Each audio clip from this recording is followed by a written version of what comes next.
os líderes do temido Trem de Aragua, que espalharam terror pela América do Sul, finalmente enfrentaram a justiça. No tribunal, o silêncio era pesado, mas as provas eram incontestáveis. Extorsões, desaparecimentos, assassinatos. Quando o juiz decretou a sentença, suas palavras foram definitivas. Lembre-se do sol, porque será a última vez que o verá. E quanto à reação deles, prepare-se, porque o que aconteceu vai te deixar sem palavras.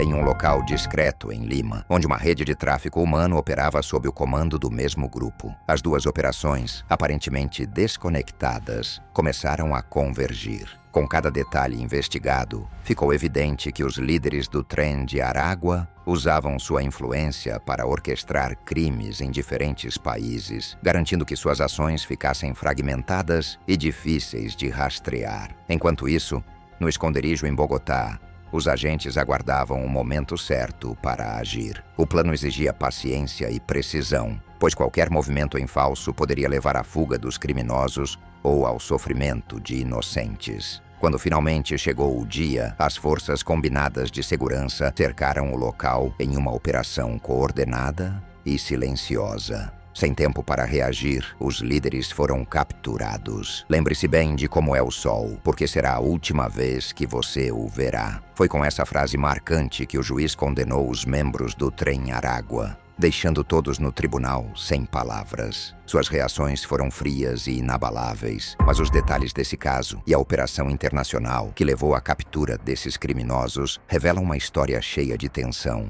brutalidade e coragem por parte das autoridades. A queda do Trem de Aragua foi resultado de um processo longo e detalhado, que envolveu investigações em vários países da América do Sul. Essa organização criminosa, que nasceu na Venezuela como um grupo de prisão, evoluiu para se tornar uma rede transnacional, operando em tráfico de drogas, extorsão, tráfico de pessoas e assassinatos por encomenda. Um dos primeiros passos para desmantelar o grupo foi dado em Bogotá, Colômbia, onde um informante anônimo relatou a localização de líderes escondidos em uma casa de luxo nos arredores da cidade. Durante semanas, agentes especiais monitoraram a casa, observando movimentações incomuns, como a chegada de carros caros em um bairro humilde. Risadas abafadas e o som de armas sendo carregadas confirmaram que algo grande estava acontecendo.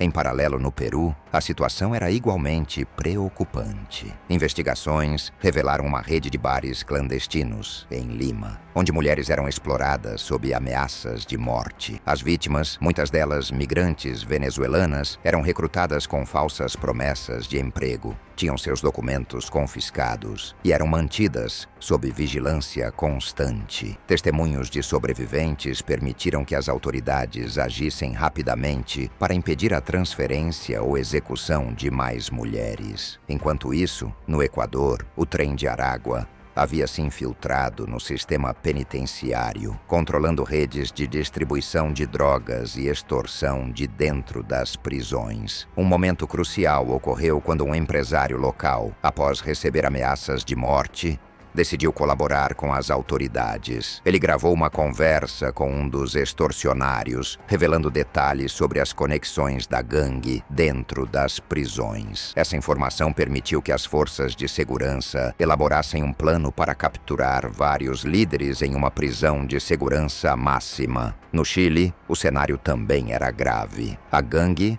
havia estabelecido bases em cidades do norte, recrutando pessoas desesperadas em acampamentos improvisados. Operavam como agiotas ilegais, cobrando juros exorbitantes sob ameaças de violência. A infiltração de um agente disfarçado como migrante endividado revelou rotas de distribuição de drogas e esconderijos de armas. Apesar de os criminosos terem sido alertados por sua rede de informantes, as autoridades conseguiram capturá-los após um confronto que durou mais de 8 horas. A colaboração internacional foi fundamental. Forças da Colômbia, Peru, Equador e Chile compartilharam informações em tempo real, coordenando ações simultâneas para impedir que os criminosos escapassem de um país para outro. Um dos momentos mais tensos ocorreu quando um líder de alto escalão tentou cruzar a fronteira disfarçado de camponês. As autoridades montaram um posto de controle em uma estrada secundária e, após uma abordagem precisa, conseguiram prendê-lo. Nos tribunais, as provas eram esmagadoras. Os membros do Trem Aragua foram condenados à prisão perpétua,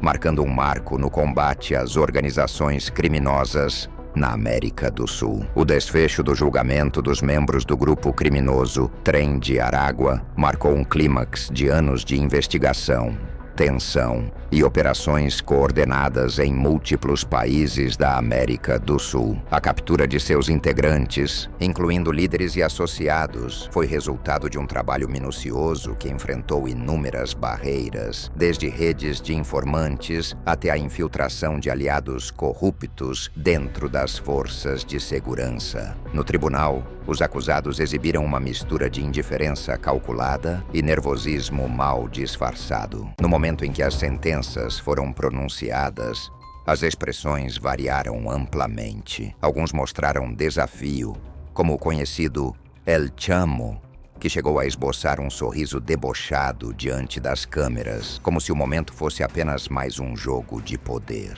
Para ele e outros líderes da organização, a prisão não representava necessariamente o fim de sua influência, uma confiança que se refletia em suas posturas desafiadoras. Por outro lado, nem todos compartilharam essa fachada de segurança. Um jovem recruta, conhecido como El Gato, que havia sido capturado pouco tempo após ser recrutado, desabou em lágrimas assim que ouviu sua condenação a 30 anos de prisão. Ele mal conseguiu balbuciar que só queria sair da miséria antes de ser escoltado para fora da sala. Sua vulnerabilidade contrastava fortemente com os olhares frios e desprezíveis de seus superiores, que viam sua atitude como uma traição ao código de lealdade implícito na organização. Enquanto isso, em Lima, Peru, o impacto do julgamento se refletiu também entre as vítimas de tráfico humano, muitas das quais participaram como testemunhas. Essas mulheres, resgatadas de condições de exploração, narraram ao tribunal as atrocidades que sofreram sob a ameaça constante de morte. Elas descreveram como foram atraídas com falsas promessas de emprego, apenas para serem aprisionadas, tendo seus documentos confiscados e suas vidas monitoradas de perto pelos criminosos. Suas histórias trouxeram ao julgamento um peso emocional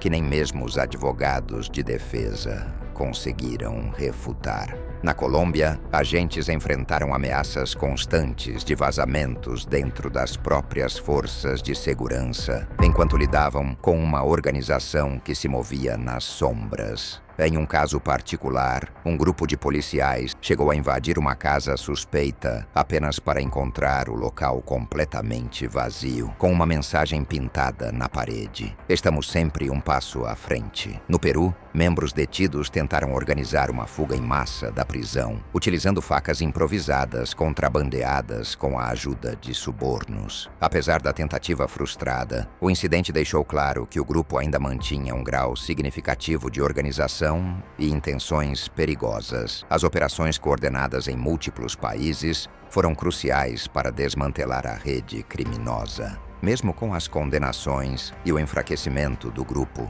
as autoridades sabem que a luta contra o Trem de Aragua está longe de terminar. A organização demonstrou ser capaz de operar, mesmo com seus principais líderes presos, utilizando redes de informantes e recursos ocultos para continuar suas atividades criminosas. Entretanto, os membros do Trem de Aragua, capturados após anos de operações criminosas, agora enfrentavam o peso da justiça. No tribunal, o clima era carregado.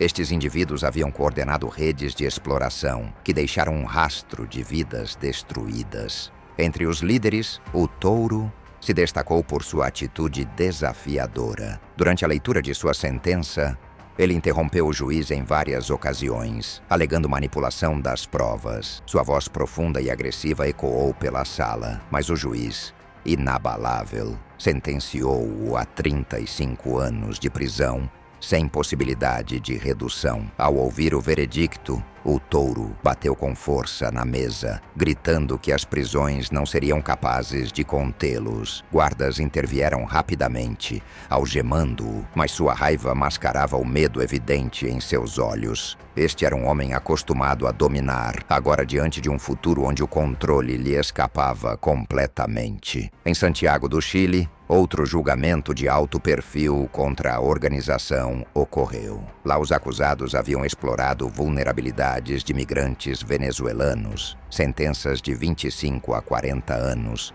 foram proferidas contra os principais réus. As reações variaram. O pastor, que usava discurso religioso para enganar suas vítimas, fechou os olhos como se rezasse. Já La Negra, uma das raras mulheres em posições de comando, permaneceu impassível, sem demonstrar emoção, enquanto seus crimes eram detalhados. Para alguns, o julgamento era apenas mais um obstáculo.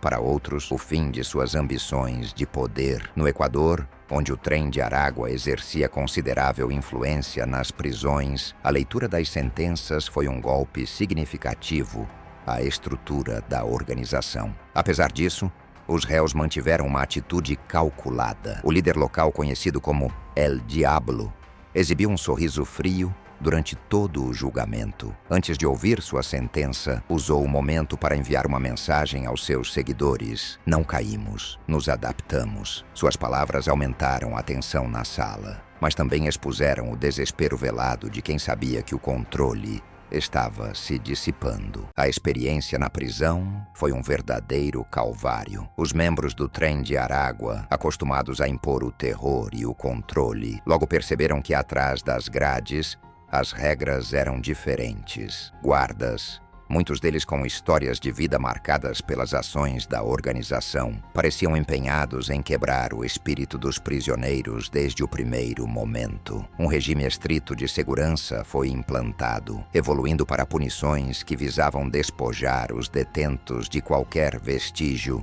de poder ou dignidade. Celas minúsculas, escuras e mal ventiladas, conhecidas como os poços, geravam uma claustrofobia sufocante. Guardas faziam questão de provocar os prisioneiros, batendo nas barras com bastões de metal durante toda a noite. El Diablo, que havia exibido altivez no tribunal, tornou-se alvo de constantes torturas psicológicas, como luzes piscando e sons perturbadores que o mantinham desorientado. Enquanto isso, jovens recrutas que haviam ingressado no trem de Aragua para escapar da pobreza eram submetidos a humilhações diárias, forçados a limpar banheiros sem proteção ou deixados ao sol escaldante. Eles rapidamente entenderam que a prisão era um lugar onde não havia trégua. A alimentação precária e as transferências constantes entre celas mantinham o ambiente repleto de medo e desconfiança. Apesar das adversidades, alguns membros tentaram manter a estrutura de poder do grupo, mas suas tentativas foram interceptadas pelas autoridades. Contrabandos eram descobertos rapidamente e os envolvidos recebiam punições